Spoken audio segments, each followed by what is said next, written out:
Cek. Assalamualaikum warahmatullahi wabarakatuh. Waalaikumsalam warahmatullahi wabarakatuh. Apa kabar Bapak Ibu semua? Alhamdulillah, luar biasa. Allahu Akbar. Tepuk tangan dong untuk semangatnya pada pagi hari ini. Hari ini ceria semua kelihatannya, cantik-cantik semua juga. Oh, ada Bapak yang paling ganteng sendiri nih hari ini. Oke, sebelumnya yang saya hormati kepada Ibu Ida Saida MMPD selaku pengawas madrasah. Yang saya hormati juga kepada Ibu Sri Suryani selaku ketua IKRA di Kecamatan Pulau Gadung. Dan yang saya hormati juga kepada Kak Andi Sucipto selaku trainer kita pada pagi hari ini. Udah penasaran sama materinya? Sudah? Kok sedikit yang jawab ya? Oke, biar makin semangat saya punya tagline. Jadi nanti kalau saya bilang pelatihan kejar cita, Bapak Ibu guru bilang semangat luar biasa gitu ya? Oke? Pelatihan kejar cita, Oke, keren-keren banget. Oke, untuk mempersingkat waktu juga, biar langsung dipaparkan sama Kak Andi materinya, saya persilahkan kepada Kak Andi untuk memberikan materinya pada pagi hari ini. Bismillahirrahmanirrahim. Assalamualaikum warahmatullahi wabarakatuh. Waalaikumsalam warahmatullahi wabarakatuh. Kalau yang sebelumnya dibuka dengan pantun, kalau saya mau buka dengan cerita. Ya, boleh ya. Jadi ini pertama kali yang ngisi pelatihan rasanya itu berbeda. Benar. Ada nyanyinya, ada pantunnya, dan banyak bidadarinya.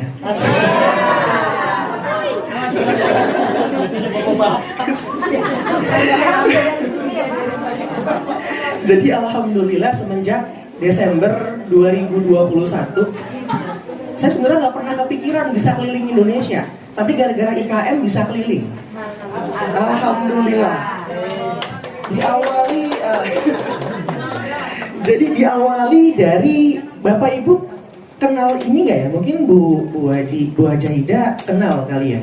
Ada namanya Ketua KKM dari daerah Tangerang Selatan, Ibu Feti, salah satu pelatih nasional. Itu alhamdulillah saya ngisi 2 kali di Tangerang Selatan kepada seluruh kepala madrasah itu Mas Tadi ya? Ya, kepala madrasah tingkat MI, sama ngisi pelatihan multimedia di sekolahnya Bu Jeti itu min 2 apa min 3 tuh saya lupa. Min 3 ya, min 3 Tansel. Dari Bu Jeti tiba-tiba entah kenapa kontak tersebar ke Pak Encep, Bu. Ke Pak Encep, dan kemarin ke Pak Kasih Penmat itu Pak Aris ya kalau salah. Pak Aris. Kemarin pelatihannya itu di PGC Hotel Pave kalau nggak salah. Itu dihadiri sama ada Pak Yusuf, ada Ibu siapa teman? Bu Khairiyah ya? Bu Nurozia dan lain. Betul. Lupa. Banyak banget pesertanya. Itu di Hotel PGC, di PGC Hotel Pave. Kemudian kemarin baru pertama kali ngerasain ke NTT dan NTB. Ngerasain ke NTT dan ke NTB, dan ternyata luar biasa ya. Saya kira Jakarta panas. Ternyata ada yang lebih panas lagi. NTB sama NTT itu panasnya beda sama Jakarta. Kalau Jakarta itu panasnya panas yang gerseng karena mungkin asap ya. Ada asap, ada polusi dan lain sebagainya. Kalau NTB sama NTB itu kemarin panasnya panas ini, tahu nggak Bapak Ibu? Pantai itu panasnya itu apa ya? Karena waktu itu naik motor pakai kacamata, itu belang kacamatanya. Bulat gitu. Untung udah hilang alhamdulillah. Dari NTB dan NTT terusnya ke Semarang. Semarang ini kemarin agak spesial, itu dinasnya kalau saya nggak salah ingat lagi namanya Ibu Fauziah. Itu sampai masuk TV lokal Semarang. Semua bahasnya IKM, semua bahas IKM, cuman memang ada corak ya. Dari Semarang itu ke Bogor terusnya ke kemarin siapa? Gunawati yang ada di Tangerang sama Banten. Gunawati yang Evin, Pak Haji Abdul. Iya, Bu Nawati itu juga pengawas.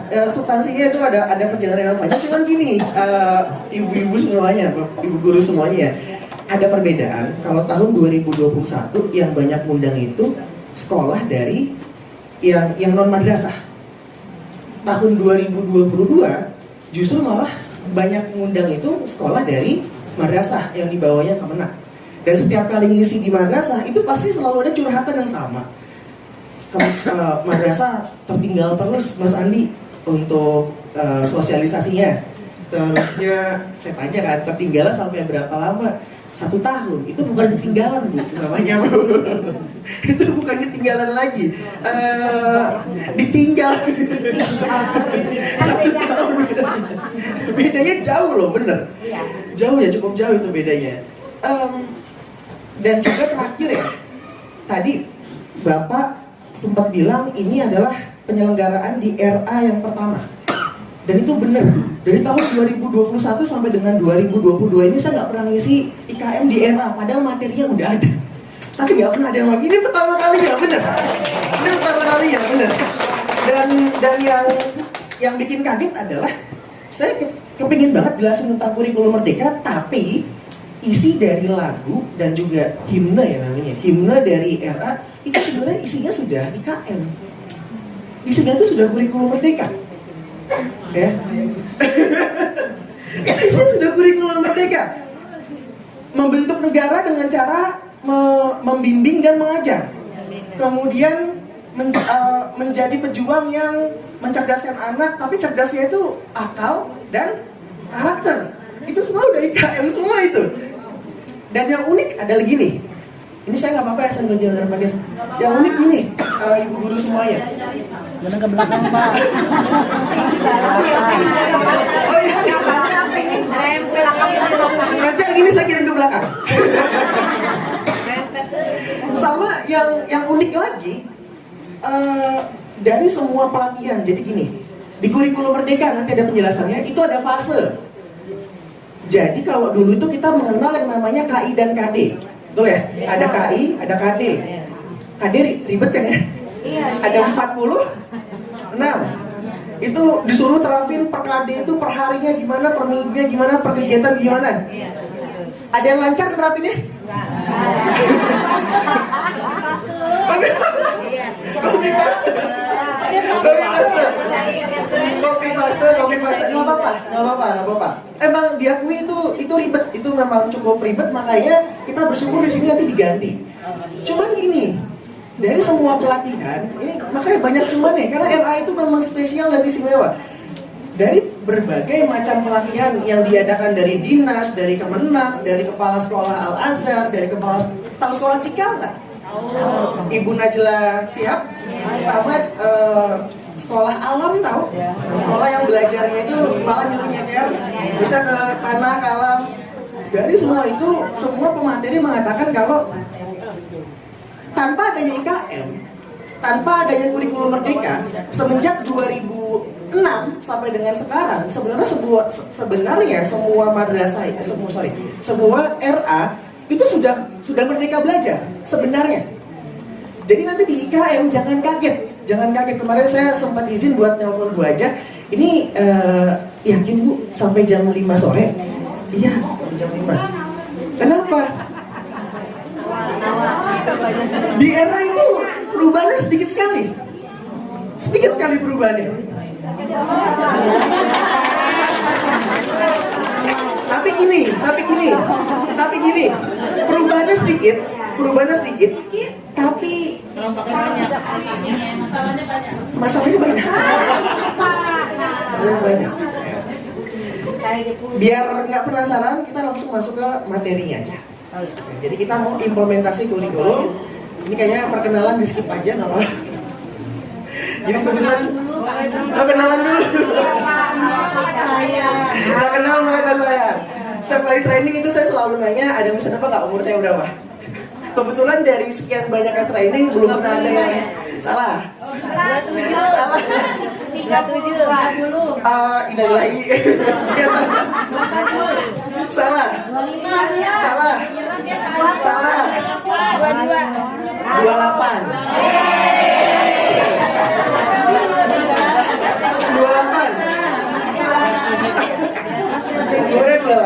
bener? Umurnya 28. Nah, jadi sebenarnya saya baru masuk ke dunia yang sifatnya pendidikan baru 5 tahun.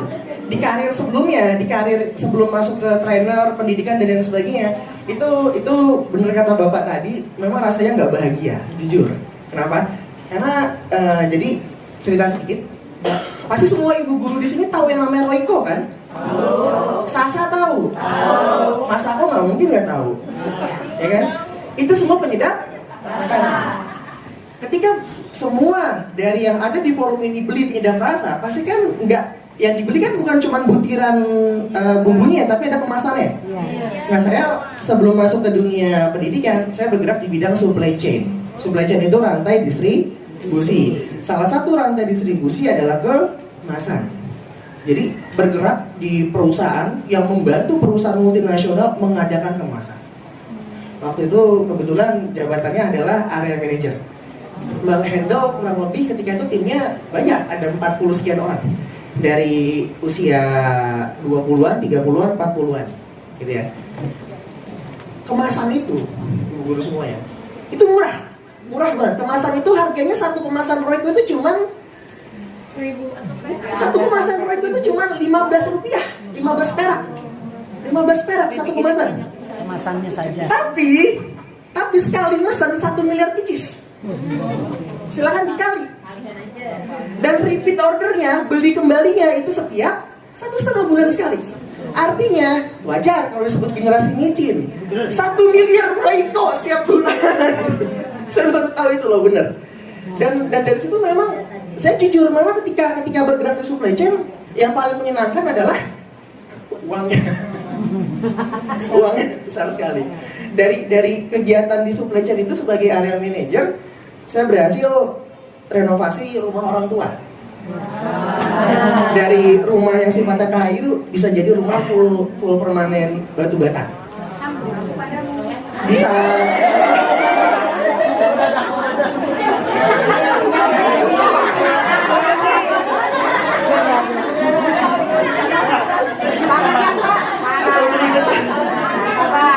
Soalnya isinya bidadari semua ini.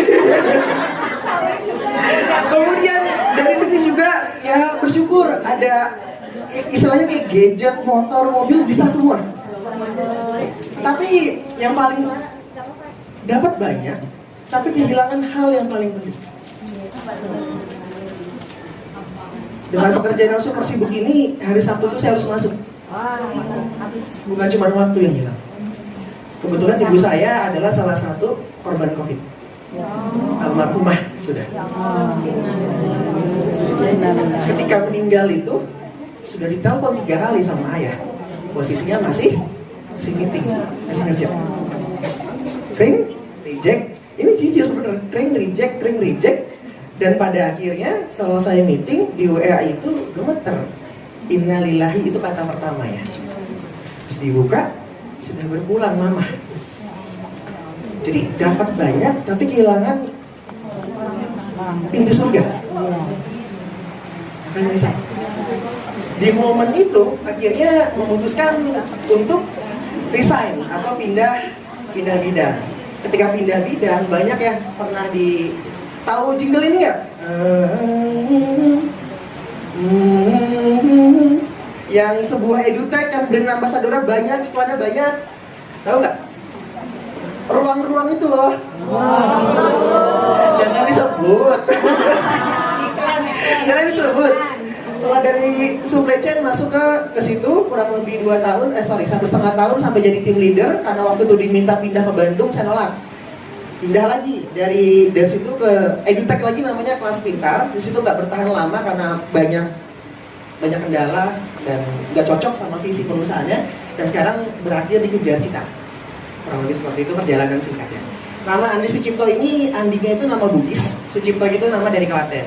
Jadi Andinya bawaan dari ayah, Suciptonya bawaan dari ibu. Seperti itu. Sebenarnya dulu waktu lahir katanya nama saya Budi, serius. Serius namanya Budi, kenapa? Karena di RT saya, tempat saya tinggal, waktu kecil ada seorang anak yang baiknya minta ampun, namanya Budi. Tapi anak ini kekurangan apa ya, SLB bahasa kasarnya. Bukan masalah SLB-nya, tapi moralnya bagus, anaknya sangat baik, ramah terhadap orang yang tua, tapi umurnya pendek. Umur 17 tahun meninggal karena kecelakaan mobil. Nah ketika itu, waktu mbak saya dengar ayah saya mau ngasih nama Budi, mbak saya bilang mau meninggal cepat. Serius. Nah itu kurang lebih perkenalan singkatnya. Status single karena katanya jodohnya masih di lahul mahfuz. Masih diumpetin.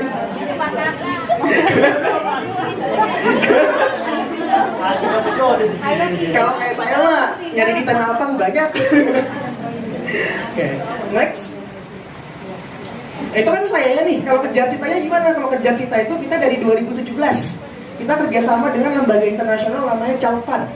Kita memberikan pendampingan untuk anak-anak yang tahu istilah MBO nggak? MBO, MBA, Merit by. Jadi 2017 sampai dengan 2020 kita tuh pendampingan anak-anak yang di sports, cerai ya, kemudian yang merit karena pernikahan, karena ada psikolog yang bilang jika kita menikahkan anak korban pemerkosaan dengan si pemerkosanya sama saja kita membiarkan dia diperkosa seumur hidup. Ada katanya seperti itu, kata psikolog.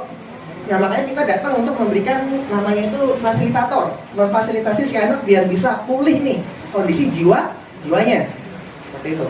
Nah tahun 2021 dengan banyaknya kepercayaan kita berubah jadi lembaga pendampingan sekolah, mendampingi sekolah dalam melakukan perintisan sekolah, pembangunan sekolah, bangun branding, pelatihan guru dan lain sebagainya. Itu profil singkatnya. Visi kita memberikan kesempatan pendidikan yang merata bagi semua anak di Indonesia. Next. Nah hari ini ini contoh-contohnya yang di Semarang, ini yang di Bu Jeti, ini yang kemarin di PCC Bu Pancep. Next. Saya juga ada target waktu nih, Bapak Ibu. Jadi hari ini, kenapa tadi saya bilang RA itu tidak ada perbedaan yang signifikan? Karena sebenarnya yang berbeda nih, yang berbeda ya, itu cuman struktur kurikulumnya ada. Jadi gini ya, nanti bedain, ada P3, ada P5. P3 itu profil pelajar Pancasila, ini basic nilainya. Kalau P5 itu proyek penguatan profil pelajar Pancasila, ini kegiatannya. P5 itu pendasaran, P3 itu pendasaran ya, P5 itu penerapannya, jangan tukar. Ya. Sama yang terakhir yang berubah itu di RA yang paling disoroti adalah masalah LK, lembar kerja. Anak-anak yang di usia eksplorasi, usia bermain sebutnya dengan nama golden age. Kenapa belajarnya kebanyakan dikasih lembar kerja? Apakah dengan lembar kerja anak itu bisa merasakan pengalaman kognitif sampai pengalaman psikomotorik? Tidak. Itu yang paling banyak dikritik. Nanti kita bakal lihat kritiknya seperti apa. Ya.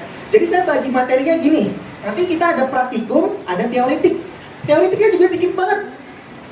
KIKD yang ada 46. Kita ucap syukur alhamdulillah sekarang disebut dengan CP dan cuma ada 3. CP cuma ada 3 nanti capaian pembelajaran. Ya. Tapi nanti jangan lupa nih, ada capaian pembelajaran, ada standar kelulusan. Jadi nanti bahasa-bahasanya itu makanya kalau misalnya kita nggak tahu strukturnya, ini apa sih ribet kita kaitannya gimana? Padahal kalau kita tahu story-nya, tahu strukturnya, tahu proses berpikirnya, ini gampang banget sebenarnya. Ini gampang banget. Sombong banget ya, gampang banget. Nggak tahu penerapannya mungkin susah kali ya. Nah, kita akan belajar struktur kurikulum fokus pada 2 hal. Bagaimana menurunkan CP menjadi TP, tujuan pembelajaran. Dan bagaimana merumuskan TP menjadi topik. Dan bagaimana merumuskan topik menjadi TK, tujuan kegiatan. Familiar kan sama istilah-istilahnya? Kenapa nggak banyak yang berubah? Yang berubah adalah kalau dulu diturunkan dari 46 capaian KIKD itu, kalau sekarang dari CP. Itu nanti akan banyak kita bahas, gitu ya. Kemudian kita akan belajar nih, ini gini, profil pelajar Pancasila itu ada 6. Mulai dari berketuhanan, bergotong royong, berbineka, berempati global, mandiri, dan berpikir kreatif. Ada 6 profilnya. Tapi buat kalangan RA, 6 profil ini 6 profil ini dibalut ke dalam 4 tema. Aku cinta bumi, saya lupa, aku cinta bumi, dan nanti 3-nya saya tunjukkan melalui slide. Ya. Jadi, aku sayang bumi, aku cinta Indonesia, bermain dan bekerja sama, betul, dan imajinasiku. Nanti kita, yang paling penting adalah gini, kita coba melogikakan, kita coba berproses sama-sama. Kenapa 6 profil pelajar Pancasila, yang ada 6 tadi dari berketuhanan sampai berpikir kreatif, kok tiba-tiba diturunkan ke dalam 4 tema project. 4 tema project ini semua RA wajib pilih 2 aja. 2 ini pelaksanaannya bebas, mau di semester 1 atau semester 2, atau mau di 2 semester di semester 1 aja atau di 2 aja, bebas. Nah, sebelum masuk ke situ saya mau jawab dulu pertanyaan moderator. Apakah ini wajib? Next. Nah, nanti setelah sholat baru kita akan banyak praktik. Ini saya mau apa yang membedakan kurikulum, jangan dibuka semua dulu, bahas satu-satu aja. Dan kita berproses, nggak apa-apa. Jadi gini, saya ingin membuat ekspektasi, tahu ekspektasi ya, harapan, goals yang mau dituju. Harapannya adalah kita benar-benar memaknai implementasi. Jadi jangan cuma kita tuh hadir ke sini, menghafalkan kalimat yang saya bacakan, kemudian menjadi penyambung mulut ke orang tua, jangan sebatas itu. Tapi kita memaknai implementasi IKN ini tuh sampai tataran apa? Ya, implementasi itu kalau kita baca dari KBBI, ada yang pernah iseng buka KBBI nggak sih? Menafsirkan diksi by diksi, semantik by semantik, aksara by aksara gitu. Coba deh, iseng-iseng kayak gitu, seru loh. Implementasi maknanya itu adalah pelaksanaan dan penerapan sesuai bentuk yang disepakati. Itu definisi resmi dari kamus kita. Ya. Artinya kalau kita mau menerapkan kurikulum merdeka, kita harus tahu dulu pertama, bentuknya gimana. Kalau sudah tahu bentuknya, baru diterapkan. Apa bedanya penerapan sama pelaksanaan? Kita coba belajar yang sifatnya filosofis dan sokrates. Apa bedanya? Kenapa dipisahin? Kenapa bahasa Indonesia memisahkan penerapan sama pelaksanaan? Ini berhubungan nanti. Kenapa akhirnya kurikulum merdeka memilih PJBL? Itu sangat berhubungan. Nah, bukan.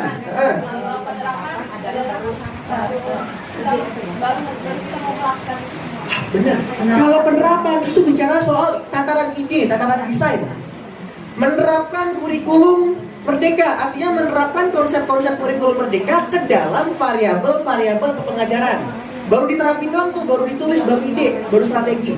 Kalau implementasi, setiap penerapan ini yang dilaksanakan. Ya. Nah, sedangkan untuk kurikulum merdeka itu ada 3 tingkatan. Next, kurikulum merdeka itu ada 3 tingkatan. Ada mandiri belajar, mandiri berubah, dan mandiri berbagi. Ya, mandiri belajar, mandiri berubah, mandiri berbagi. Ada yang berani buat ini menyampaikan apa definisi dari 3 tingkatan ini? Ada yang berani? Jadi kurikulum merdeka saat ini ada 3 tingkatan. Jadi sebenarnya pertanyaan yang cocok bukan apakah ini wajib atau tidak, tapi bagaimana cara yang harus kita lakukan kalau kita mau menerapkannya lebih dulu. Kenapa? Karena ini nggak wajib sebenarnya. Ini pilihan. Ini saya jelaskan dulu story-nya. Ketika dulu perubahan kurikulum dari KBK, KTSP, Kurtilas, apa masalah paling besar yang dihadapi oleh seluruh guru di Indonesia? Apa masalah paling besarnya? Sebenarnya masalah paling urgentnya itu ada di awal. Satu kata, dadakan. Kayak bangun candi 1000 candi satu malam. Ini didapatkan, aspirasi ini didapatkan ketika Mas Nadiem Makarim melakukan kunjungan ke seluruh sekolah yang ada di Indonesia pada tahun 2019. Setiap kali ada perubahan kurikulum sifatnya selalu dadakan. Sehingga berita baiknya adalah perubahan kurikulum K13 ke kurikulum merdeka. Saya ulang ya, perubahan kurikulum K13 ke kurikulum merdeka itu dilakukan tidak 1 bulan, tidak 2 bulan, tidak 1 tahun. tapi dilakukan selama 2 tahun, 2022 sampai 2024. Namanya Bapak yang paling ganteng sudah mengatakan, namanya learning journey. Selama learning journey ini, sekolah bisa memilih 3 alternatif. Boleh pakai K13 normal, boleh pakai K13 darurat yang disederhanakan, boleh pakai kurikulum Merdeka atau IKM. IKM sendiri punya fase A sampai fase F. Fase A itu dimulai dari kelas 1 dan 2. Fase F paling akhir itu kelas 12 SMA. RA tidak masuk ke dalam fase A sampai F. RA, PAUD, TK semuanya tidak masuk ke dalam fase A sampai fase F. Ya. Namanya fase fondasi. Ada angin kayaknya. Fase fondasi, ini kita harus mengikuti dengan seksama ya, karena ini semuanya berhubungan struktur berpikirnya dari awal sampai akhir. Fase fondasi terikat lagi. Kamu sedang melaksanakan fase fondasi di level mandiri belajar, di level mandiri berubah, atau di level mandiri berbagi. Ini saya mau izin nambahin sedikit. Lokalitas itu, atau tadi ciri khas ya, ciri khas atau karakter itu ada 2 basicnya, yakni lokalitas budaya daerah dan lokalitas ciri khas sekolah. Apa bedanya? Ada yang mau berpendapat? Jadi nanti kita ada di sini ada menyusun struktur kurikulumnya. Kita harus tahu dulu nih apa lokalitas budayanya dan apa lokalitas sekolah kita. Dan lokalitas budaya dan lokalitas sekolah dicerminkan ke dalam visi dan misi. Nah, apa bedanya lokalitas sekolah dengan lokalitas budaya? Apa bedanya? Boleh. Gue sama. Terima kasih Kak Andi. Ya.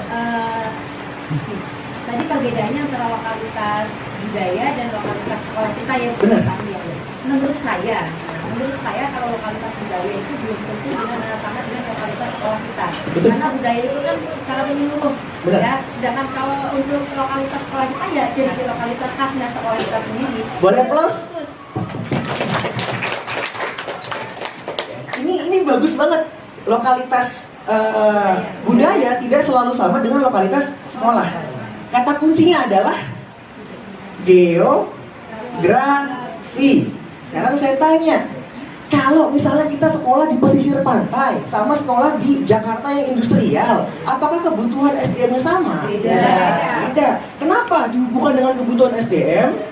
Karena sekolah adalah pabrik pencipta SDM. Pabrik pencipta SDM ini dilakukan berjenjang dari tahap fondasi di RA atau PAUD atau TK, masuk ke SD, masuk ke SMP, masuk ke SMA. Ini namanya sistem.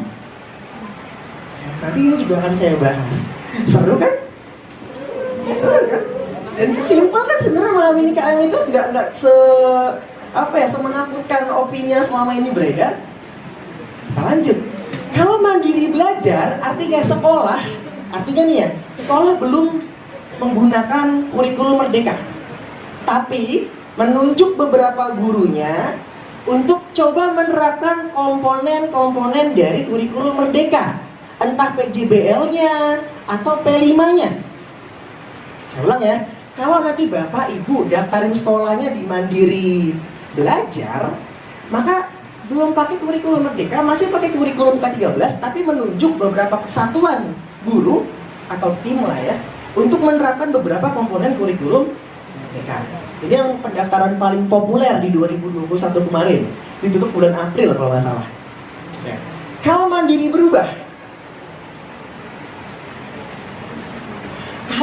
berubah, satu unit sekolah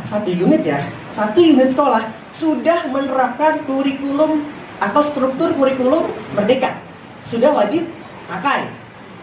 Tapi tidak boleh berkreasi, harus ngikutin panduan dari Kemendikbudristek atau Kemenak. Panduannya ada di mana? Ada di namanya platform Merdeka. Kalau di MI sama nggak ya platform Merdeka? Sepertinya sama. Jadi panduannya itu ada di platform Merdeka. Kalau mandiri berbagi, Mandiri berbagi ini tingkatan paling tinggi. Siapa saja unit sekolah yang sudah menerapkan mandiri berbagi, ini kalau jenjang fase A sampai F ya, itu mendapatkan rewardnya banyak.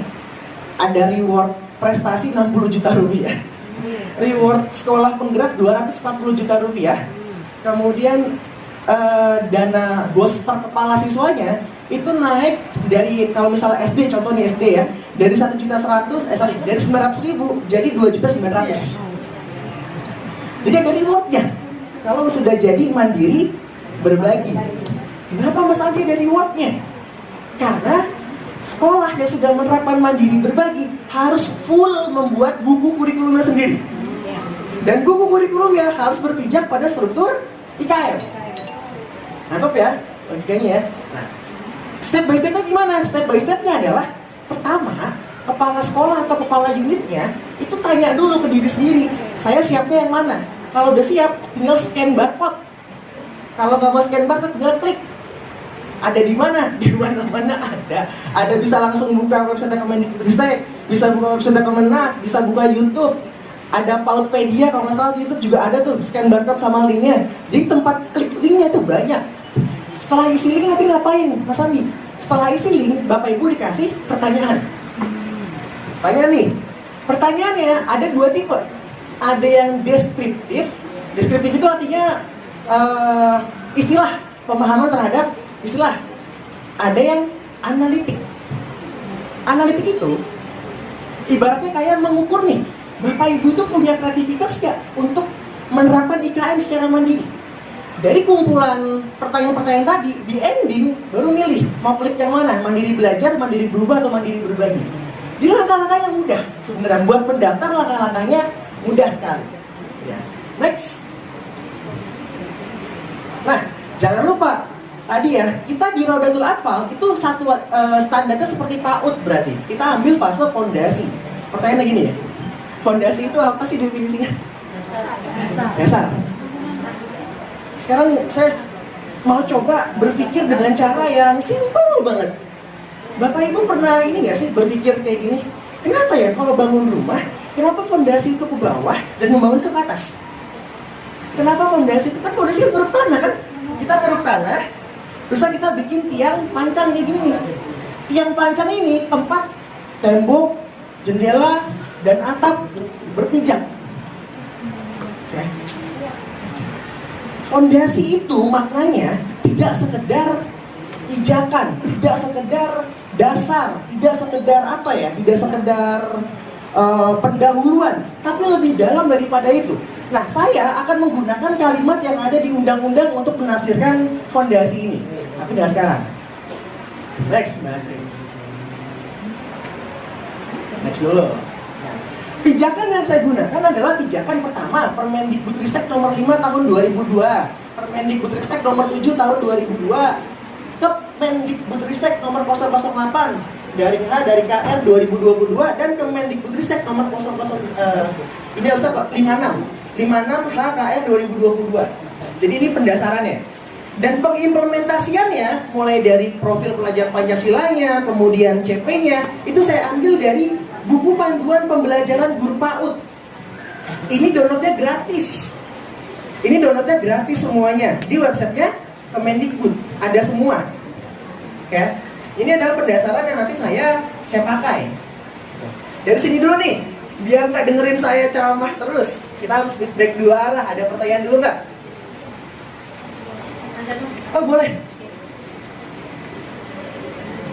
Terima kasih banyak Kak Andi. Pada Permendikbudristek ya, istilahnya baru lagi. Permendikbudristek nomor 5 tahun 2022 itu kan perubahan dari Permendikbud nomor 137.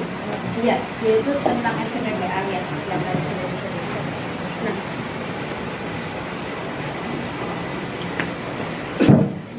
Nah, di situ kan ada Permendikbudristek nomor 5, nomor 7, nomor 56, ya, kemudian nomor 008 dan sebagainya. Di situ kenapa yang dimunculkan pertama kali adalah nomor 5, sedangkan nomor 5 itu adalah SKL atau standar kelulusan. Kenapa tidak yang nomor 7 dulu? Padahal nomor 7 itu adalah tentang standar isinya, seperti itu. Ya, terima kasih Mas Andi. Pertanyaannya bagus, kenapa nomor 5 dulu baru nomor 7? Ini jujur, saya naruhnya memang nggak asal-asalan, memang tak urutkan. Karena gini, kurikulum Merdeka itu tidak fokus pada isi, tapi fokus pada menyelesaikan masalah jangka panjang. Ini saya berani ngomong kayak gini karena kenapa? Abis ini ada pendasarannya. Kita akan coba nonton film, tapi filmnya dengan cara berhayal. Kita akan coba sama-sama nanti melihat nih ya, apa sih masalah yang dipotret dari kurikulum Merdeka? Kenapa harus ada perubahannya? Apakah cuma gara-gara COVID? Apakah cuma gara-gara ada learning loss? Jadi IKM itu, cara membentuknya itu seperti grand planning.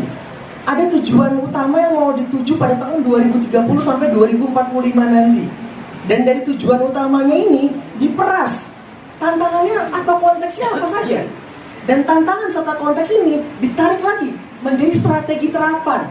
Strategi terapan ditarik lagi menjadi pedoman administrasi. Pedoman administrasi ditarik lagi, muncullah istilah kurikulum Merdeka. Seru loh kalau ngikutin, serius.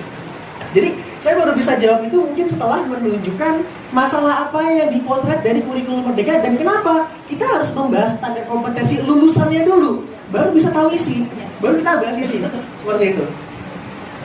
Kita coba ya, langsung masuk. Next. Semoga situasinya tidak membuat ngantuk.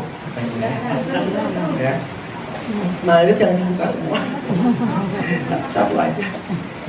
Dan kita ngikutin. Nah, ini biasanya kalau saya sampaikan ini di jenjang SD, SMP, SMA, MI, MTS, MA, itu pasti forum ramai. Serius, forum ramai sekali. Kenapa? Karena gini.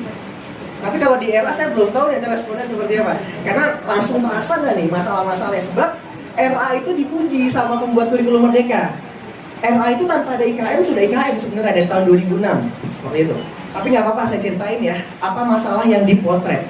Gini. Pertama, pada tahun 2018 Indonesia mendapatkan hasil dari riset PISA. Ada yang tahu PISA nggak? Ada yang tahu PISA? PISA. Pernah dengar tapi belum tahu. Ini masalah yang pertama nih. Jadi sebelum saya cerita PISA itu apa, saya mau tanya begini. Kira-kira zaman dulu sama zaman sekarang beda nggak sih? Saya pernah diceritain sama ayah saya akuntan. Jadi waktu zaman dulu, ayah saya akuntan kan. Tugas akuntan itu salah satunya adalah mencocokkan antara pembukuan dengan jumlah barang yang ada di gudang. Jadi barang masuk nih debit kredit dengan bonnya dengan jumlah barang di gudang itu sama atau berbeda, ya. Kan dia harus pergi ke gudang-gudang tempat supply ya. Gudang-gudang tempat supply. Dulu kan belum ada ojol. Dulu jaraknya jauh. Jalanan belum bagus, kereta masih kereta yang ada ayamnya di dalamnya. Masih ada tukang asongan bisa masuk. Kan ya? Dan kalau mau yang kereta yang bagus, bayarnya mahal. Ya. Maka dulu saya ngomong gini, ayah itu rela. Ayah itu dari dulu ya waktu kerja, dulu kan belum ada kalkulator, belum ada HP, ngitung aja pakai alat yang sempoa, pakai alat sempoa kan. Dulu itu untuk bisa ngecek nih pembukuan sama jumlah supply sama apa beda, ayah rela jalan sekian puluh kilometer, naik bis lagi, transit lagi, substansinya dia rela menempuh jarak 30 kilometer. Kenapa ya? Karena kalau mau naik transportasi yang bagus, istilah ibarat katanya nih ya, itu harus keluar uang 100.000 rupiah. Jadi generasi ayah saya itu rela menghemat 100.000 rupiah dengan cara berkorban jalan kaki atau transportasi yang jauh sejauh 30 kilometer. Nah kalau di zaman saya, kalau di zaman saya lebih rela mengeluarkan uang 100.000 rupiah untuk menghemat jarak 30 kilometer. Pertanyaan saya adalah, adakah yang salah dari dua cara tersebut? Anehnya dua cara tadi benar di konteks zamannya masing-masing. Konsep ini disebut dengan generation gap. Saya ulang ya, konsep ini disebut dengan generation gap. Makin mendekati tahun 2000, generation gapnya semakin cepat. Contoh, kalau zaman dulu kita mau ngetik ya, itu kan pakai alat tulis, ya kan? Berubah, ada mesin tik. Dari mesin tik berubah lagi, ada komputer tabung yang tabung gede banget tuh, gede banget, dan makan hati, sering error, sering ada bug dan lain-lainnya ya. Itu tahun 1990 akhir, dan ada perusahaan namanya Apple itu merubah the whole industry dari personal komputer. Dia menciptakan yang namanya laptop. Bayangin, ini komputer segede gaban, dulu ada istilah gaban, nggak masalah. Komputer segede gaban berubah jadi komputer yang bisa ditenteng kemana-mana. Tahun 2000-an awal. Dan apakah PC masih menjadi masa depan sekarang? Tidak. Bapak ibu guru yang punya laptop sekarang, kalau di Jakarta dia anak-anak startup makanya talenan. Makanya talenan. Tapi ini lebih kencang daripada laptop. Nanti ketika anak kita lulus nih, anak yang sekarang kelas 4, umur 4, 5, 6 tahun, dia sudah masuk ke dunia kerja 20 sampai 25 tahun lagi, udah gak ada talenan. Makanya apa? Kacamata. Metaverse sedang dibuat oleh Facebook. Sekarang namanya Meta. Apa kacamatanya apa? Nanti nih Bapak Ibu, kita kalau mau kerja tinggal pakai kacamata ketemu bos. Tinggal pakai kacamata ketemu bos.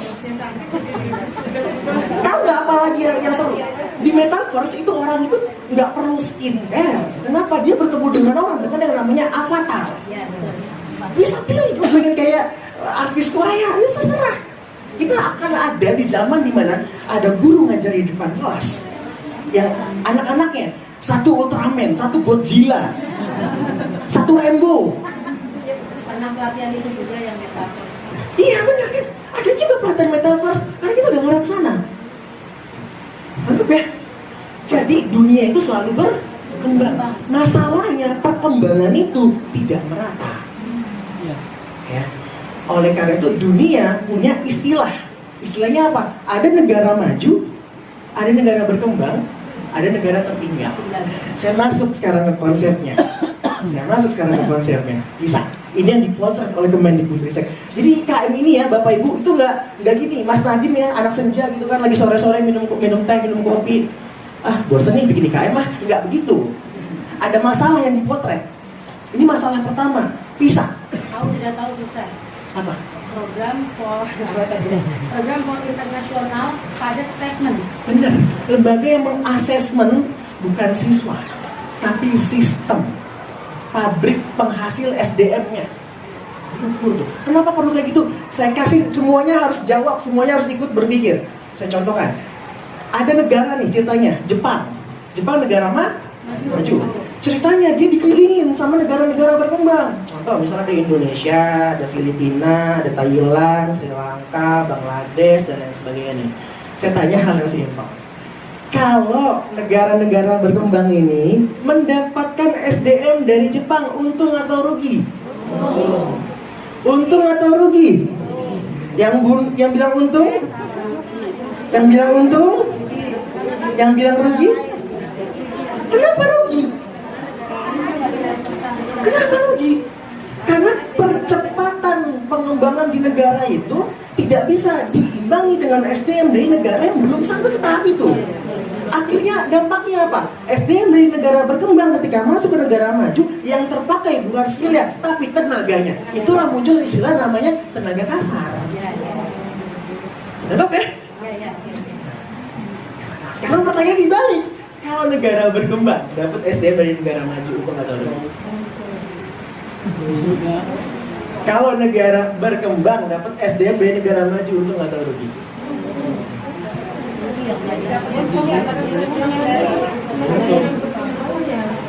Konsepnya adalah terjadi keuntungan. Keuntungan bagi siapa? Bagi negara berkembang.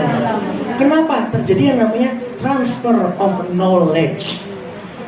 Ada transfer dari tingkat segini ke tingkat yang segini, ditarik tuh tingkatnya.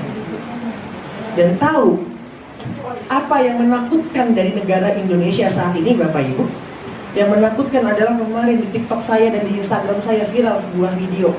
Di depan, saya sorry sebut nama, di depan Indomaret ada pembukaan lowongan. Ini saya tidak mengejek pekerjaannya, tapi kita coba berpikir sama-sama dengan menggabungkan semua data tadi ya. Video itu di depan Indomaret di sebuah wilayah yang ada di Indonesia, itu ada pelamar kerja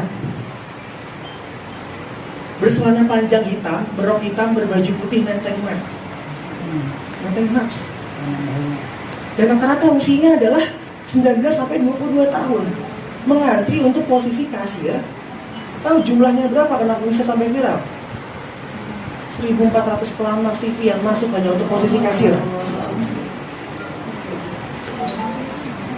Di saat yang bersamaan, Pusat Data Republik Indonesia itu merilis data kalau saat ini di Indonesia kekurangan 18 juta tenaga ahli.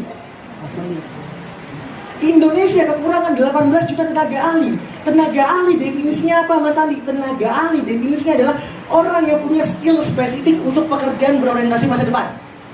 Coding, engineering, insinyur, riset, IT. Karena zaman dulu saya waktu sama ayah saya masuk tol, itu ada mbak-mbak 3.500. Kalau sekarang saya bohong, di depan ini ada tol gitu ya. Adanya ada kotak. Dia ngomong, tempel di sini. Iya sabar. Tempel di sini. Iya sabar. Tempel di sini. Astagfirullahaladzim, baru tempel. Orangnya hilang. Kita gabungkan ya. Perkembangan itu dinamis dan cepat. Zaman terjadi generation gap.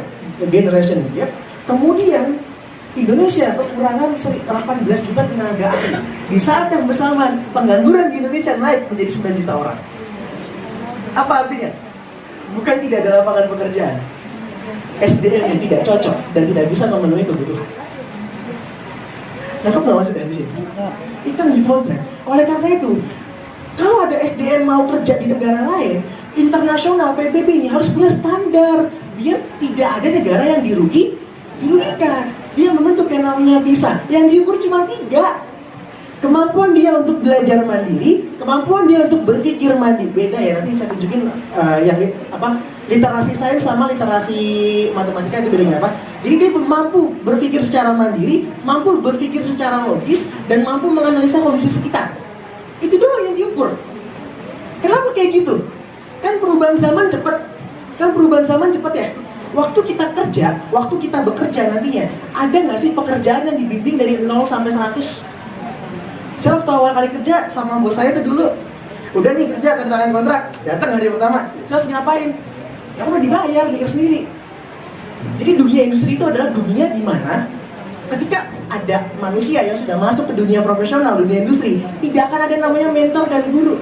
Semuanya melalui pemikiran mandiri. Bisa mengukur itu. Mampu nggak nih sebuah sistem pembelajaran pabrik pencipta SDM ahli di sebuah negara membuat lulusannya bisa berpikir sendiri, berpikir yang logis dan bisa adaptif, memahami sekitar. Mampu nggak tuh sistem pendidikannya? Dan Indonesia kerennya adalah kita juara 6 dari bawah. Kita juara 6 dari bawah, serius itu datanya. Malaysia pun peringkatnya lebih bagus daripada kita. Padahal zaman dulu guru-guru di Malaysia asalnya dari Indonesia. Kalau peringkat kita serendah ini artinya kecocokan kita untuk sesuai dengan perkembangan zaman sangat kecil. Sekali lagi ya, sangat kecil. Next. Ketika Pak Nadiem Makarim melakukan kunjungan, ternyata selama ini pembelajaran yang ada di Indonesia terlalu menekankan pada konten, menghilangkan keterlibatan siswa untuk ikut berpikir. Kebanyakan tuh menyampaikan konsep, deskripsi. Contoh paling simpelnya waktu itu Pak Nadiem pernah nyontohin kayak gotong royong. Selama ini anak-anak memahami gotong royong, ketika anak itu ngomong gotong royong, yang tergambar itu bukan orang sedang bekerja sama. Yang tergambar itu tulisan di buku. Beda loh. Kalau ada anak dibilang nih, apa tuh gotong royong? Di kepalanya tergambar orang kerjasama. Ini belajar. Kalau ada anak ketika bilang gotong royong, yang tergambar di kepalanya adalah ucapan gurunya atau tulisan di buku, selamanya dia akan menganggap gotong royong itu gitu-gitu aja, nggak bisa dikembali. Tekstual. Oke. Jadinya anak itu tidak belajar, tapi menjadi buku berjalan. Dan terakhir, diperparah. Waktu tahun 2020 dan 2019 akhir sebenarnya, ada wisatawan datang ke Indonesia, namanya keluarga besar COVID-19. Belum pergi sampai sekarang, beranak pinak, sampai ada cucu, ada cicitnya, Delta, Omicron, dan lain sebagainya. Pembelajaran di mana kita dulu tuh pakai teknologi paling cuma 5% buat WA-an. ngabarin orang tua murid, ngundang buat ngambil rapor. Terjadi namanya culture shock. Culture shock itu apa? Guru-guru yang terbiasa mengajar dengan cara deskriptif, ceramah, kaget, anaknya nggak ada. Anaknya nggak ada di sini. Harus ngapain saya? Mau ujian, biasanya kan diamatin gini ya. Ini ujian di rumah, kok tulisannya bagus ya anak-anak saya?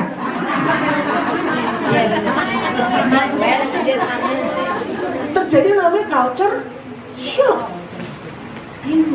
Culture shock di tahun 2020 sampai dengan tahun 2022 menyebabkan LS, learning loss. Learning loss itu apa sih? Simpelnya gini loh Bapak Ibu. Anak yang sekarang kelas 9, cara berpikir dan karakter masih kayak kelas 7. Ini kan biar lebih gampang lagi nih menganalogikannya. Ada seorang ilmuwan yang mencontohkannya bagus banget, simpel banget. Kalau learning loss ini nggak diatasi, tidak dimitigasi kalau bahasa pemerintah itu, apa yang terjadi? Bapak Ibu akan mendapatkan dokter di masa tua nanti produk learning loss. Contoh, lagi operasi nih, operasi, dibelak di perut nih, seret kan, ada ginjal, ada usus. Ini dokternya produk learning loss nih, tidak termitigasi, karakternya nggak maju, pola pikirnya nggak terbuka. Tadi penyakitnya usus buntu, tapi dia seru ginjal dipegang-pegang. Oh, katanya usus 12 jari, bener nggak ya? Ditarik ususnya, 1, 2. Lucu kan ya? Gimana kalau beneran? Lucu kan? Gimana kalau beneran? Kan usus belum selesai di Indonesia sekarang. Ketahuan ini ceritanya sama kondisi kita sekarang. Padahal tahun 2030 sampai 2045 kita mengalami yang namanya bonus demografi. Bonus demografi adalah masa di mana anak-anak yang produktif, remaja usia bekerja yang punya penghasilan jumlahnya 1/3 penduduk Indonesia. Banyak banget. Diperkirakan sampai 120 juta orang dari 300 juta itu anak muda, anak yang produktif. Eropa berhasil maju, Singapura berhasil maju karena bisa memanfaatkan learning loss. Tapi cepetan kasih mundur dulu. Mereka berhasil maju negara-negara itu karena berhasil memanfaatkan bonus demografi. Lah bayangkan kalau nanti kita udah bonus demografi, tapi yang kerja itu semua tenaga kasar, bukan tenaga ahli. Apa hasilnya? Bukan kemajuan, jadinya beban nasional. Dan siapa yang bisa memperbaiki itu? Pabriknya. Pabriknya itu apa? Sekolah. Jenjangnya dari mana? Dari fondasi sampai akhir. Dari PAUD sampai SMA. Minimal itu. Jadi sepakat ya, kita sama-sama paham ya. Kurikulum Merdeka itu memotret masalah bahwa kita tuh akan menghadapi Indonesia emas, anak mudanya banyak, tapi sekarang masalahnya lebih banyak. Gimana dalam waktu 2022 sampai 2045 ini terjadi, bahasa pemerintahnya, mitigasi. Terjadi penanggulangan, dimulai dari penyempitan jarak sampai akhirnya hilang jaraknya. Di sini ada yang bingung memahaminya. Jadi kurikulum Merdeka nanti jangan kaget kalau konten belajarnya semakin sedikit. Antar wilayah berbeda konten pembelajarannya karena ditujukan untuk membuat SDM ahli. Itulah kenapa Undang-Undang Nomor 5 tujuannya adalah membuat anak-anak yang siap untuk menyambut Indonesia emas. Indonesia emas itu yang kayak gimana sih? Yang anak mudanya banyak tapi anak muda banyak ini produktif semuanya. Gimana cara biar produktif? Anak-anak semenjak usia dini harus terbiasa mencipta dan berkreasi. Konstruksional, bukan menghafal. Menjadi orang yang, contoh nih ya, kalau ada anak ditanya, ini apa dek? Dia jawab ini aqua, gagal produk pendidikan. Karena ini namanya pengamatan. Yang harus terjadi apa? Ini apa? Oh ini ada air. Airnya bisa diputar-putar. Terusnya ada di tempatnya bentuknya lonjong. Kalau dia cara menjelaskan seperti itu, artinya apa? Dia paham esensi. Kalau terjadi pemahaman esensi, apa yang terjadi? Dia bisa bebas mengembangkannya. Dia bisa berpikir, tapi botolnya ini bisa keras kegedean, nggak bisa diminum juga. Bisa jadi ada anak Indonesia yang membuat kemasan botol yang bisa diminum juga. Tapi kalau semenjak ini dia cuma tahu ini aqua, sampai dia mati di liang kubur, dia tahunya ini aqua, nggak bisa mengembangkan. Indonesia di kurikulum Merdeka, kenapa pokoknya adalah PJBL? Karena kita ingin menghadirkan kegiatan berpikir.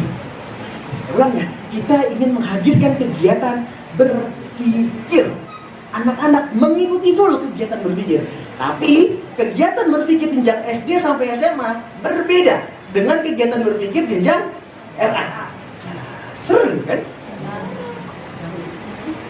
Gambarnya sekarang, Bapak Ibu semuanya adalah tokoh-tokoh penting pencipta generasi emas Indonesia. Besar memang perannya. Next, kita baru sekarang ngomongin undang-undang, kita baru sekarang ngomongin hal yang teknis. Oleh karena itu, Bapak Ibu, di kurikulum Merdeka, anak tidak dipaksakan untuk menghafal, anak tidak dipaksakan kelas 1 SD harus paham semua bab di kelas 1. Tidak. Anak dituntut untuk bisa ikut proses berpikir. Akhirnya, capaian pembelajarannya dilonggarkan. Anak kelas 1 nggak perlu menguasai semua keterangan dari kelas 1. Tidak perlu.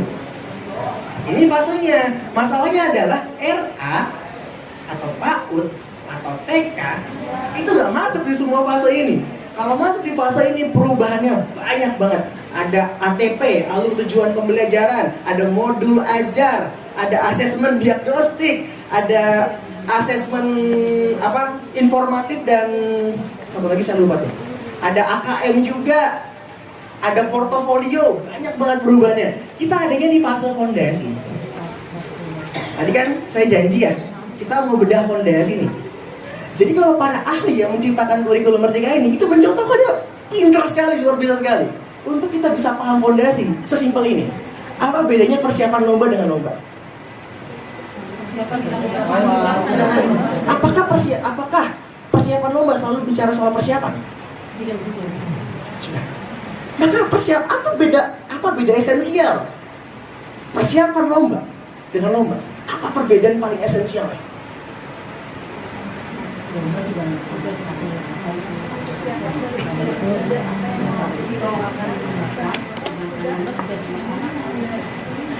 Tujuan yang akan dilombakan itu untuk apa gitu. Jadi anak akan menjadi apa?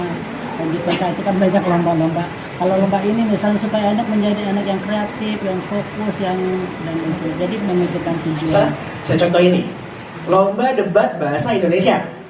Kita bahas nih debatnya dulu. Debat bahasa Indonesia kan biasanya nih ada kelompok, 2 nih, ada pro, ada kontra. Ya kan ya? Aktivitasnya apa? Aktivitasnya adalah berbicara.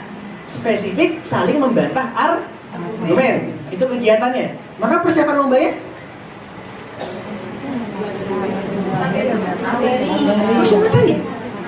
langsung materi.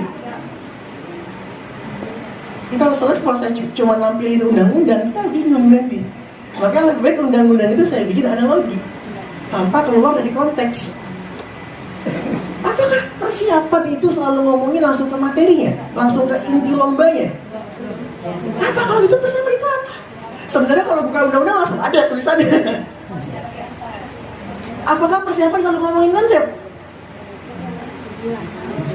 Apakah persiapan selalu ngomongin tujuan? Apakah persiapan selalu ngomongin mental? Sampai nemu esensinya saya akan selalu bertanya. Kenapa kalau gitu? Karena persiapan itu berarti apa? Ngapain? Apa bedanya sama lomba debatnya? Kan sama-sama ngomong, persiapan berarti ngomong juga. Apa bedanya?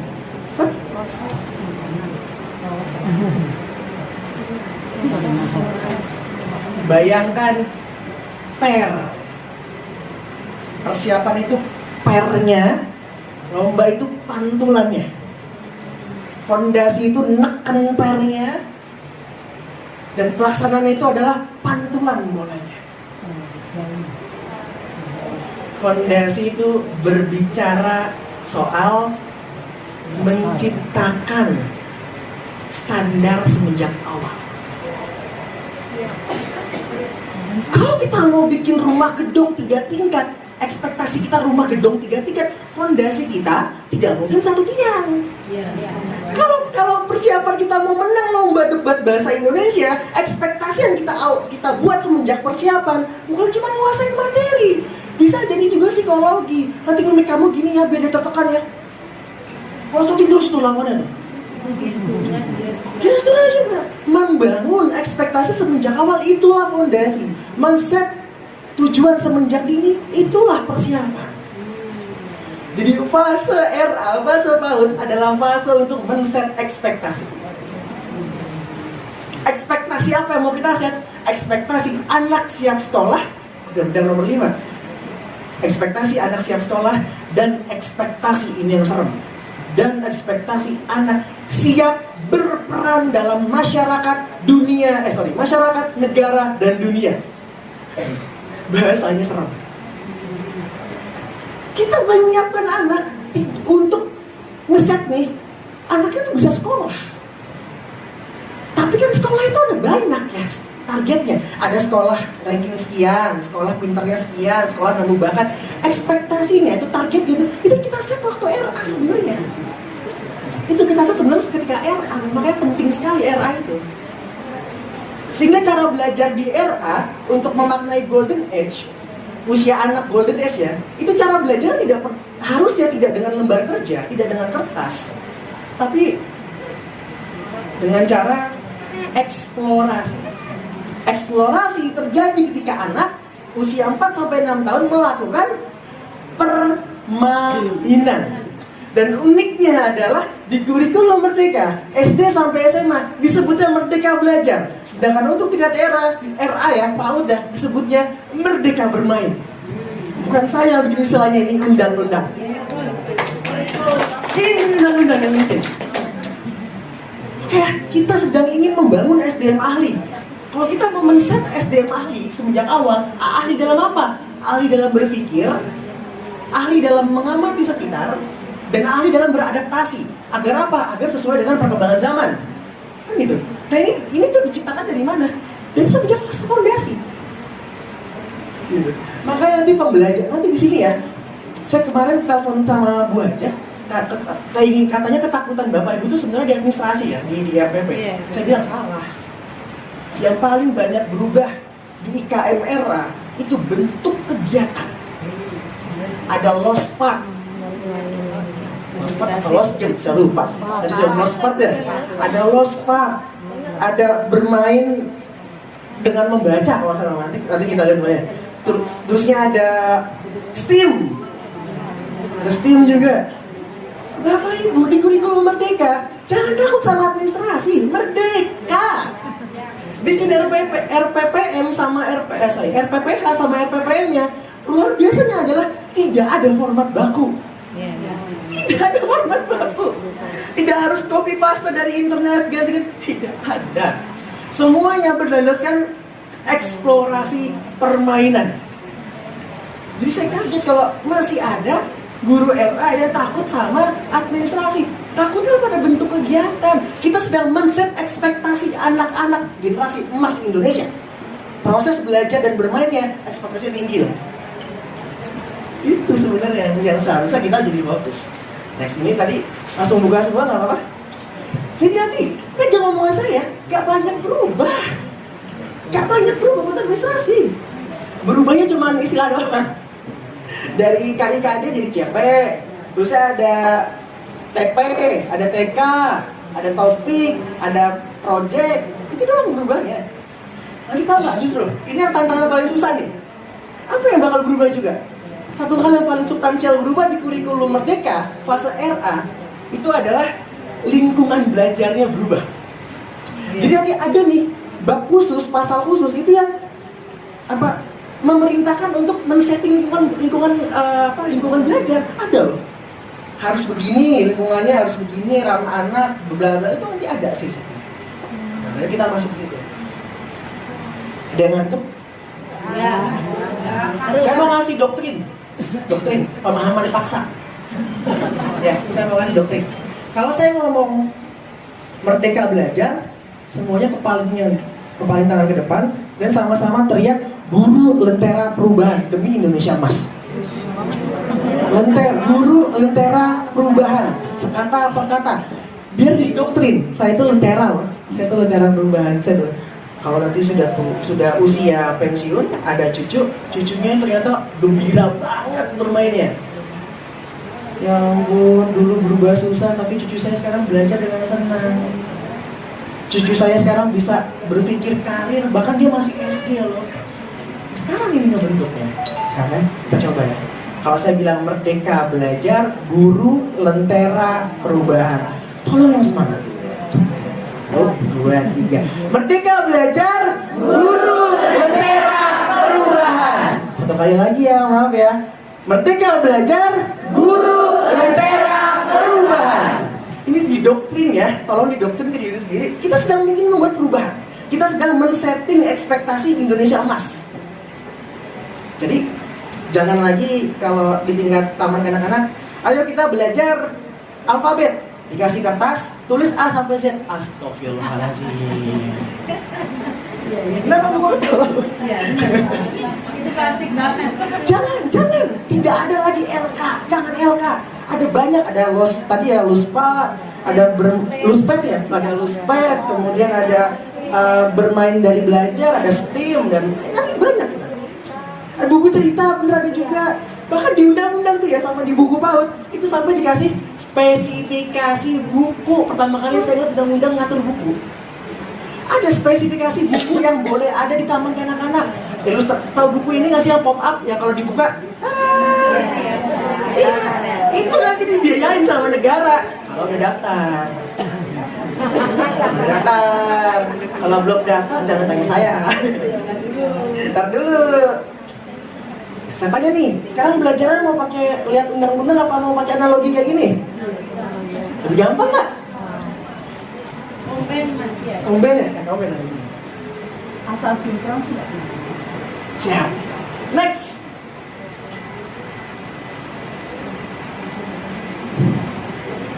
Nah ini kan pasti yang Bapak Ibu khawatirkan ini kan langsung buka semua. Dan dikhawatirkan ini kan ya? Stop. Lagi. Terus. Jadi dikhawatirkan ini ya? Ini yang berubah ini struktur kurikulum lain, ini doang. Kurikulum operasional satuan PAUD. Pertama tentukan karakteristik. Tadi karakteristik ada berapa? 2. Kalau apa saja? Geografi dan sekolah. Karakteristik ada berapa? 2. Apa saja? Nilai budaya dan lokalitas karakter sekolah. Ya. Lokalitas era apa? Agama Islam. Lokalitas karakter budaya Pulau Gadung apa? Pasar. Masih mikirin. Betawi. Hah? Bagaimana ada Lolok Pantun bisa jadi? Iya. Pertama, semua kepala madrasah dan timnya harus menentukan karakteristik. Yang enak adalah bedanya. Yang di bawah Kemenak sama di bawah Kemendikbud, di bawah Kemenak udah bukan kisi-kisi lagi, dikasih jawaban. Karakter kamu agama Islam. Kalau di Kemendikbud, semuanya sendiri. Kalau di sekolah di pabrik, di sekitar ada pabrik, apa karakteristiknya? Bikin tenaga buruh kan nggak mungkin. Ya, ini udah enak. Jadi satu agama Islamnya, satunya apa karakter dari program? Lebih luas boleh nggak? Budaya. Apa budaya yang lebih luas? Misalnya budaya mau Jakarta, Mas Adi boleh nggak? Boleh. Sama karakter. Nah, karakteristik dari budaya dan agama Islam tadi dirumuskan dalam deskripsi visi dan misi. Gitu doang kan? Deskripsi visi dan misi diturunkan dalam struktur kurikulum. Struktur kurikulum di IKM tingkat era ada 2 jenis. Ada struktur intrakurikuler dan ada struktur P5. Ulang ya. Strukturnya ada intrakurikuler belajar di kelas tanpa LK. Belajar di kelas tanpa lembar kerja. Yang kedua, ada P5-nya. P5-nya enaknya di RA di PAUD adalah kalau kakak-kakaknya tema project P5 itu ada 7. Kalau ini cuma ada 4 tema project. Ini kan yang ditakutin. Jadi capaian pembelajaran di RA nanti itu cuma nilai agama dan budi pekerti, jati diri dan literasi serta STEM. 3 doang capaian pembelajaran. Dari 46 KIKD tinggal 3. Enak nggak? Dari capaian pembelajaran diturunkan menjadi TP, tujuan pembelajaran. Dari TP dirumuskan jadi topik. Nah, ini nih di next bahasa sekali. Yang menentukan tema project dan menentukan TP sampai topik itu bukan guru kelas. Ini tugasnya, kemarin saya udah katakan sama Bu Aja, ini tugasnya tim. Tim nanti yang bikin. Jadi kalau sudah ada tim TCC enak itu. Visioner pemikirannya. Apa udah baca? Jangan-jangan. Oh sama. Oh sehati berarti. Oh ya, tepuk tangan dong. Jadi nanti jangan khawatir sama RPPM dan sama RPPH. Lagi-lagi ya, merdeka. Tidak ada format baku. Mas Andi, format paling gampang gimana? Gak usah copy paste dari internet. Buka Kemendikbudristek, buku PAUD, download buku panduan PAUD. Itu nanti saya tunjukin ya. Ada format yang simpel banget. Cuma nentuin tujuannya apa, berapa menit atau berapa hari, pembukaan gimana, isinya gimana, penutup gimana gitu doang. Jangan takut Satu lembar ya. satu lembar doang. Jangan takut sama administrasi, jangan takut sama di IKN tingkat RA kita men-setting ekspektasi. Ini saya ulang terus ya, kita men-setting ekspektasi. Takutlah atau mulailah berpikir soal bentuk kegiatannya. Itu yang banyak berubah. Oke. Sepakat buat nggak takut sama administrasi lagi? Sepakat ya? Ini aku padamu. Iya, saya ulang ya. Jadi dari CP ini tuh dari siapa Mas Andi? Tentu bukan dari saya, dari pemerintah.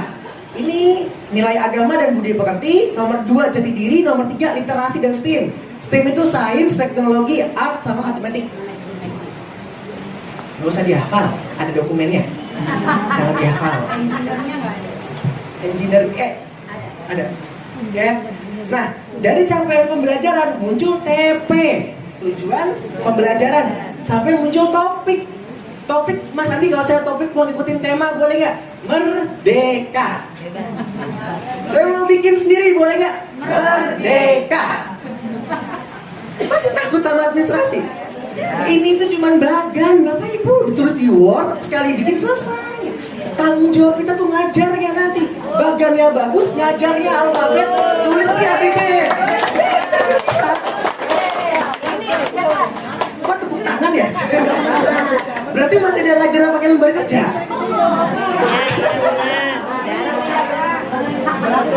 Tidak beli buku. Oke. Nah, terus tugas guru apa?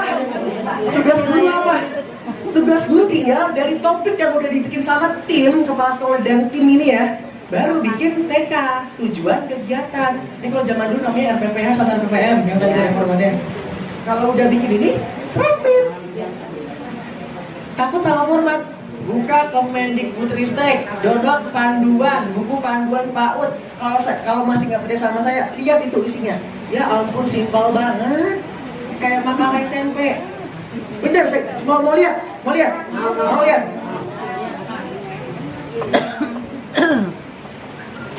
Sebentar, tadi ada request dari moderator buat combine yang sama yang undang-undang. Kita lihat konsepnya.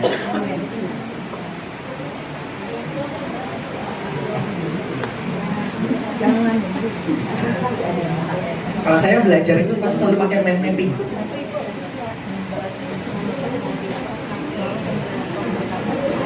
Oh ya Bapak Ibu, nanti kalau misalnya khawatir fotonya buruk jangan khawatir, materi udah saya kasih ke moderator. Materi sudah saya juga.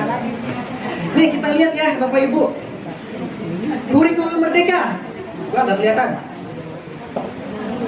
Kurikulum merdeka. Punya latar belakang, udah kita bahas belum? Udah. Kemudian punya ciri khas adalah lokalitas tadi. Udah kita bahas?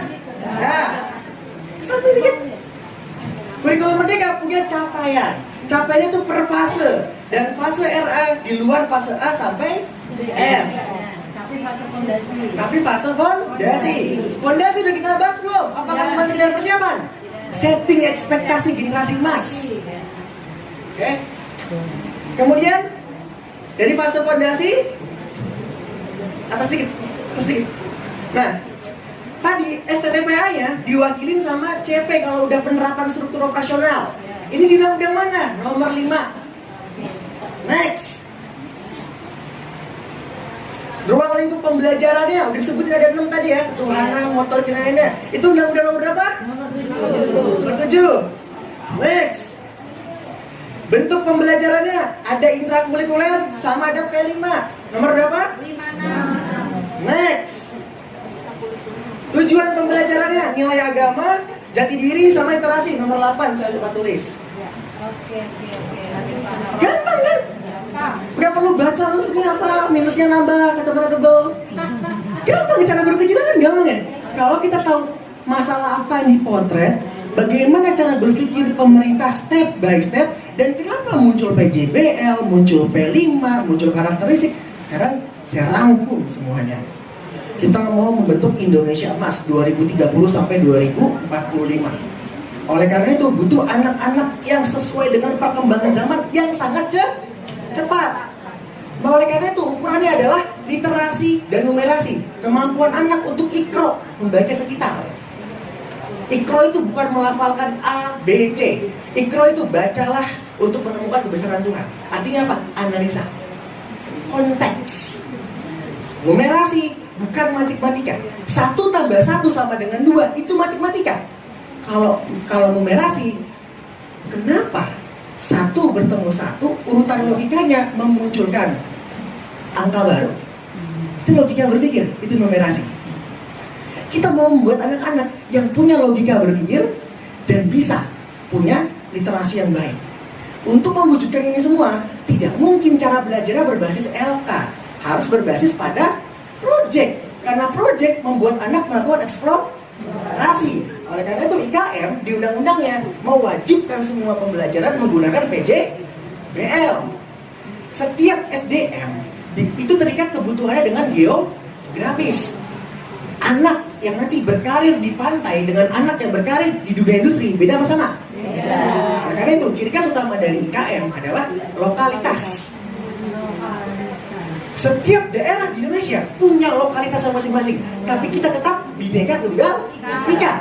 Makanya ditarik P3, profil pelajar Pancasila. Profil pelajar Pancasila diterapkan dengan 4 tema tadi. Aku sayang bumi, dan yang tadi disebutin sampai imajinasi dan lain sebagainya. Selesai konsepnya. Masih takut? Enggak. Masih takut nggak? Merdeka. Mas Andi tentu saja takut kalau di share nih di WA itu lembar PDF-nya 1028 lembar, 114 lembar, 213 lembar. Bacanya kapan? Isinya ternyata ini baru intrakurikuler. Tadi struktur pembelajaran ada 2, intrakurikuler sama P5. P5 ini kalau di RA cuma ada 4 tema. 4 tema, nggak perlu dilakukan semuanya, cuma perlu 2. Pelaksanaannya kapan Mas Andi? Pelaksanaan P5 di luar intrakurikuler. Di luar intrakurikuler. Saat kapan spesifiknya? Saat momen hari besar, perayaan tradisi lokal, dan momen tertentu.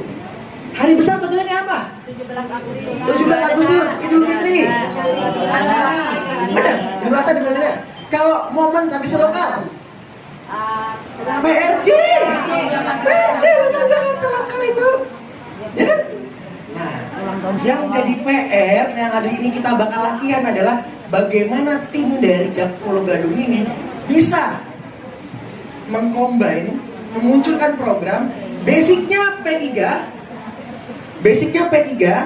profil pelajar Pancasila ada 6 profil tadi ya, diturunkan dari 6 profil ini. Ketika dihubungkan dengan karakter budaya sama karakter sekolah, cocoknya pakai tema yang mana?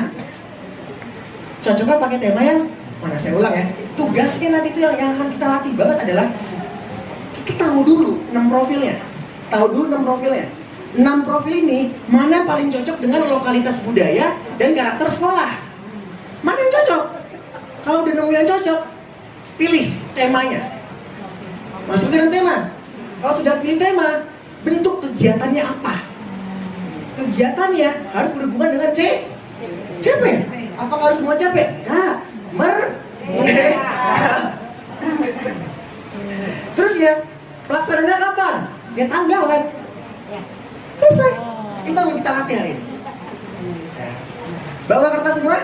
Targetnya adalah keluar dari pintu semuanya punya pegangan. Nah, betul. Nah, Ya. ada proyeknya. Ada proyeknya. Sepakat? Jangan Mas Andi kayak penjelasan aja ya, nggak apa-apa sih. Dari sini kita sudah sampai bahas struktur kurikulum.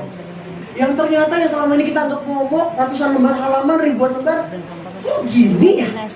Oh gini? Oh tujuannya bagus. Selesai kita bahas. Ada pertanyaan? Ayo tanya dong. Ayo tanya dong. Tanya dong.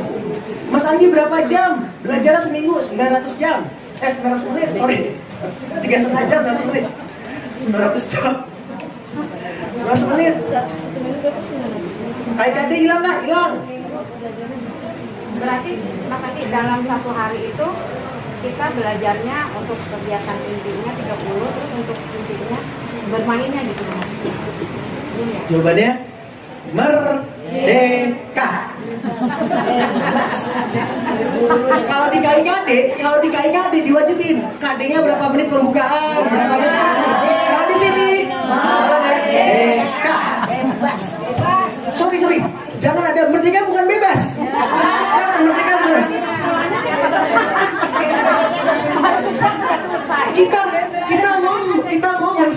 Kita mau men-set nih anak-anak generasi emas.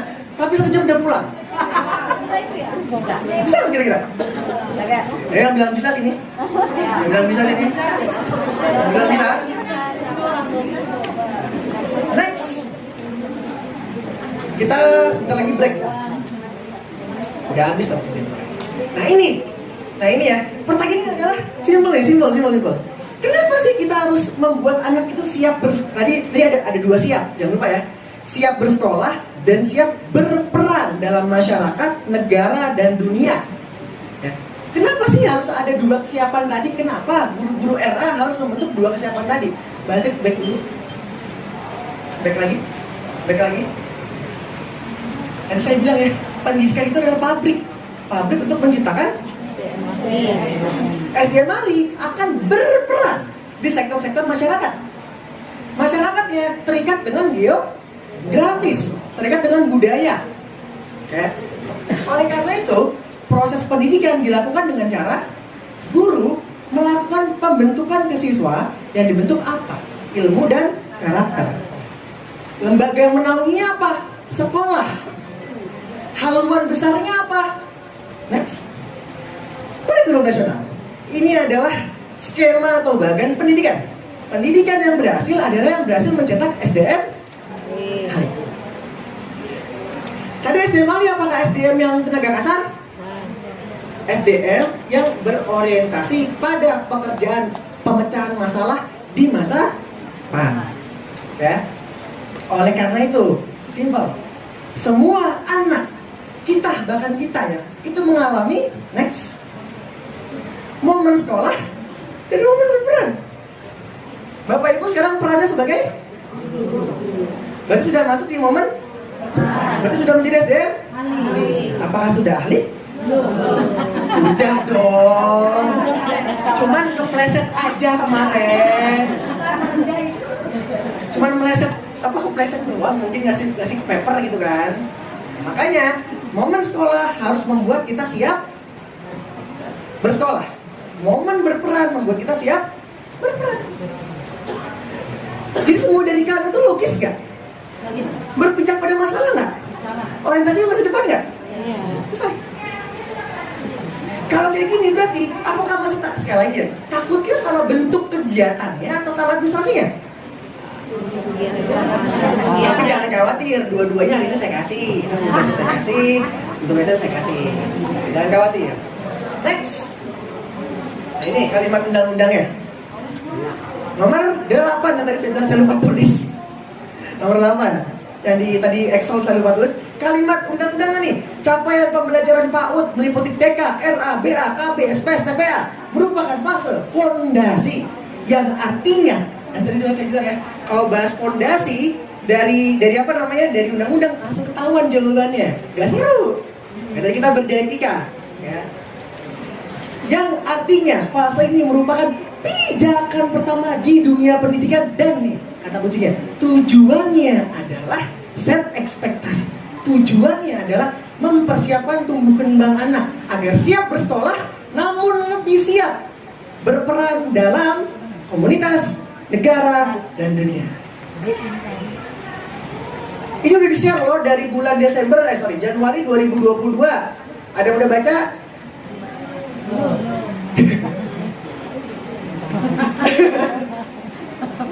Saya udah. Saya udah. Terakhir. Nah ini adalah miskonsepsi. Next. Oke. Penekanan di era kita sedang membentuk anak-anak golden age. Next. Kita sedang ingin menerapkan budaya Indonesia melalui P5. Dan kita sedang ingin membentuk anak-anak yang siap berperan di komunitas, negara, dan dunia. Oleh karena itu, yang harus menjadi skill utama, yang harus menjadi skill utama adalah 1. Capaian pembelajaran. 2. Kemampuan merumuskan kegiatan proyek P5-nya. Dan terakhir, kemampuan untuk ngasih merdeka bermainnya. Jangan lupa loh, SD sampai SMA namanya merdeka belajar. Hanya tingkat PAUD yang namanya merdeka bermain. Makin merdeka belajar. Tapi kalau misalnya ada yang bilang merdeka itu bebas, Ibu merdeka, awas datang. Maksud paling benar apa? Merdeka. Gimana merdekanya? Bebas. Oh Andi ini nyuruh bebas ini ya. Saya di blacklist dari Pulau Gadung nanti. Next. Nah ini adalah asumsi-asumsi yang sering sekali disalahpahami. Ini asumsi-asumsi yang sering banget disalahpahami. Pertama, perbedaan utama dari kurikulum K13. Halo. Ini asumsi yang sering banget salah loh, hati-hati loh. Jadi perbedaan utama kurikulum K13 dengan IKM di RA itu bukan pada administrasinya, tapi ada tambahan P5-nya. Kalau kemarin cuma intrakurikuler, kalau sekarang ada P1. Yang kedua, PJBL itu bukan prakarya. Jangan samakan, Bapak Ibu kasih kertas, kasih karton, anak-anak bikin mading, ini PJBL. Sentil nih. PJBL itu kegiatan eksplorasi, menghadirkan anak bertemu langsung dengan objek pembelajaran. Berarti yang bikin ilmu, guru apa siswa? Siswanya. Kalau sampai deskripsi ilmu, anak, guru yang nyebutin, bukan PJBL. Bukan PJBL. Kalau PJBL dari konsep paling dari awal ya sampai akhir itu anak yang nyebut. Kalau mau belajar gotong royong bukan gini, anak-anak gotong royong adalah salah. Anak-anak ibu kemarin gotong royong di salah juga. Anak-anak ya. Itu lihat tuh ada Bapak Fahmi lagi beres-beres. Itu siapa? Ucup ikutan bantuin. Menurut anak-anak itu bagus gak kalau saling membantu buat bersih-bersih gitu? Gotong royong bukan? Anak-anak definisi sendiri kan? Akhirnya anak-anak sampai dia nanti meninggal, dia tahu esensi gotong royong. Kalau di otak-atik sama hoax, di otak-atik sama apapun ya, dia bisa memetakan ini benar, ini salah. Karena tahu esensinya. Bisa mengembangkan nggak? Bisa. Oh karena Indonesia adalah negara gotong royong, maka saya harus membuat bisnis yang sifatnya gotong royong. Itu kita membuat anak kayak gitu. Bukan yang menjadi buku berjalan. Kalau dia cuman pernah ada yang kayak gini. Oh kalau di RA, kalau di PAUD, anak-anak belajar ibadah, intinya adalah kasih buku orang lagi beribadah. Anak-anak belajar ibadah, belajar doa, cukup kasih buku soal sholat. Siapa yang sepakat? Oh, berarti harus langsung anak-anak sholat. Kalau di IKM, tanya ke anak. Adek dengan saya, kenapa ikut sholat? Soalnya aku mau berdoa buat papa mama. Maka muncul topik doa untuk ayah bunda. Sudah kan? Bagus berarti. Berarti student center ya? Iya. Cuma tambah ya, student center dan diferensiasi learning. Tahu nggak apa itu diferensiasi learning? Enggak, simple. Ilmu satu anak sama satu anak lain tidak dipaksa sama. Iya. Ujian nih. UN ya saya. Dek, sebutkan apa definisi dari mesin. Yang ini jawabannya kutip LKS.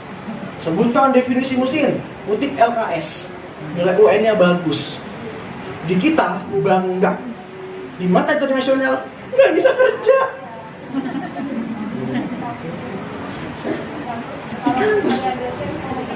Kamu kalau misalnya dosen aku waktu di pertanian, aku pertanian biologi Malang, kata dosen aku bilang gini, kalau misalnya kamu cuma nerapin semuanya teori yang kamu ajarin, kamu ini jadi dosen aja. Tapi kalau kamu kerja di lapang, ya kamu harus explore lapang ini apa aja yang bisa kamu Mantap. Tinggal terapin ke siswa. Terima kasih sudah menjadi lentera perubahan. Guru ya. Oke. Yang terakhir, mispersepsi yang terakhir adalah selalu pada nanya. Berarti nanti TK saya, topik-topik yang bakal diajarin per minggu apa? Seolah-olah tuh pemerintah netapin temanya.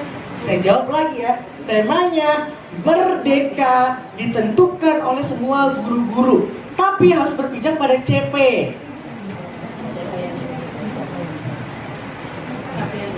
Jadi nanti nih penilaiannya agaknya terlalu jauh. Terakhir ya,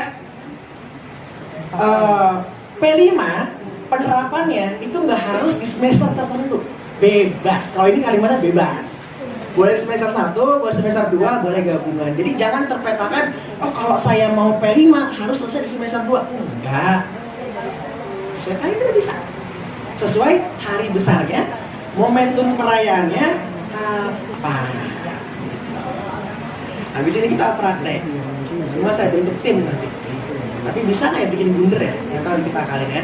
Dari saya, next sesi 1 sudah selesai.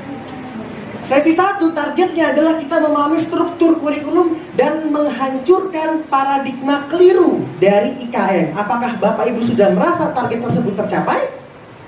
Apakah sudah memahami tadi strukturnya? Sudah tahu apa saja paradigma yang salah? Berarti kita siap buat praktek. Dari saya, sesi 1 sudah selesai. Apakah mau dilanjut jeda atau mau langsung pembukaan sesi 2? Makan dulu. Sampai jam berapa? Setengah 12. Mbak Asrid silakan udah mau bertanya.